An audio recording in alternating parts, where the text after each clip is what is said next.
Alright, so in this video, I'm going to call the title, When is it okay to ditch the ministry? It's a little bit clickbaity, but I'm going somewhere with this, and hopefully you get something out of this video. If you haven't read the book of Corinthians, I strongly implore you to read Corinthians over the weekend. Just sit down and read 1st and 2nd Corinthians in one sitting.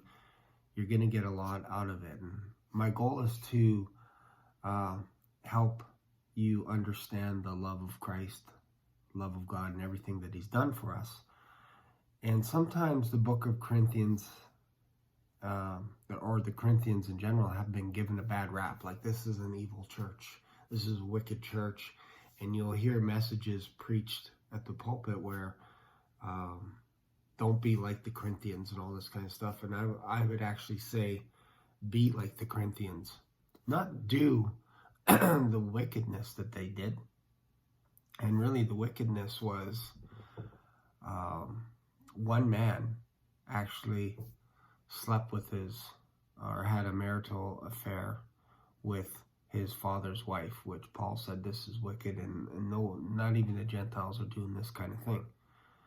So Paul wrote a harsh letter on that, and then also dealt with all the other stuff that they wrote. You got to understand this. They were writing a letter back to Paul, or to Paul, saying, here's what's going on in our church. Please help us fix this. And so he went through it, and I'm not going to go into detail as to all the things that he fixed, but he was writing them a harsh letter. And he had a reputation for writing harsh letters because they would always say his letters are harsh. But yet when he comes in person, he's meek, he's humble, he speaks softly, he speaks intelligently. Like, his words are just basic.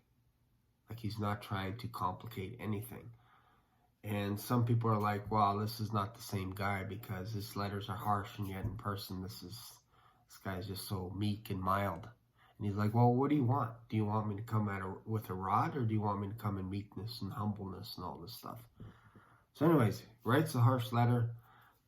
1 Corinthians, after they receive the letter, they're going through all this stuff to try and clean things up. They kick the guy out, all of them. The whole church kicks this guy out, casts him to Satan.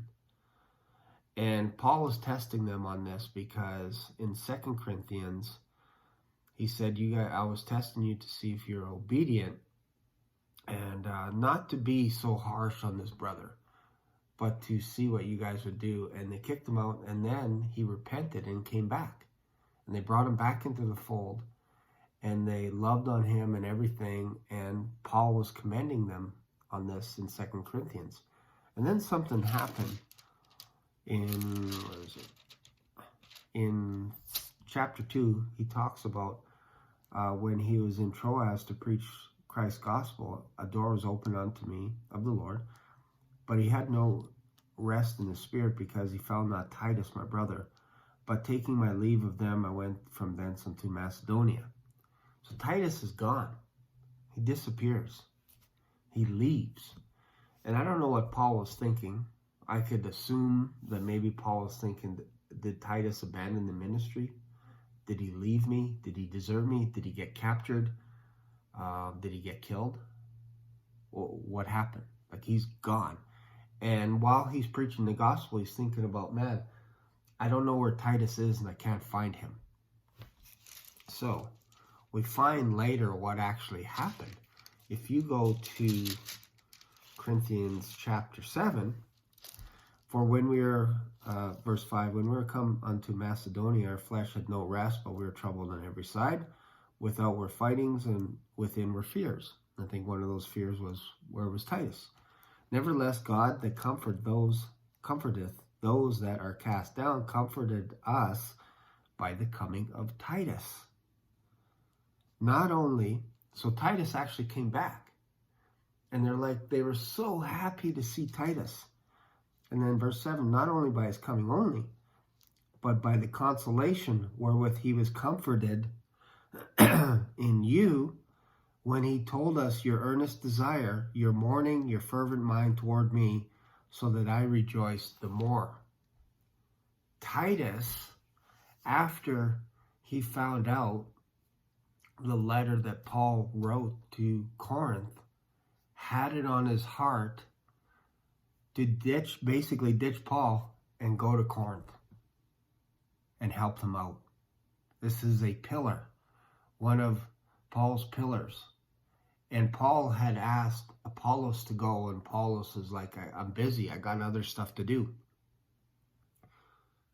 Interestingly enough, I think Titus found Apollos, and they both went to Corinth and tidied things up. And when they got there, when they got to Corinth, everybody was wondering what was going on because they didn't know Titus was coming, and they were in fear and trembling at the appearance of Titus because he's a pillar, and they're like, uh-oh, Paul just wrote us a letter, a heavy-hitting letter, and now we have Titus, and he's going to finish us off. And Titus tells Paul that they received him in fear and trembling, and they received him almost like they would receive Paul. And they were in fear and trembling, and then he found out that they did everything that Paul had asked, and then some. And they turned things around. They turned the ship around 180 degrees. And Titus is now telling Paul about what the Corinthians did. And then Paul says, didn't I tell you that these guys were going to do this? Because Paul was bragging about the Corinthians to Titus and everyone else that was working with him. So I find that fascinating that Titus ditched Paul and then went to Corinth to help clean up the mess that was going on. And when he got there, they are already in the process of cleaning up the mess, and they received him as a pillar. And I find that fascinating. So hopefully this is encouraging to you to see how the ministry works and stuff. And sometimes it might feel like to some people that you're ditching them or whatever it is, but if you hear the Holy Spirit and you're ministering to people, I don't think it's ever wrong. It was just a misunderstanding. Paul, for whatever reason, Titus didn't communicate to Paul what he was doing. Maybe Paul would have told him, don't go, whatever, who knows? Because Paul really enjoyed the presence of Titus, Apollos, all his brothers around him, and was always a little bit hesitant in sending these people to these churches after him, because you never know if they're going to get captured, imprisoned, who knows what happens. So he was always like, it's good to have these guys with me, but I also know you guys need these guys as well. So I hope that helps. Hope you get something out of this, and I'll see you in another video. Bye for now.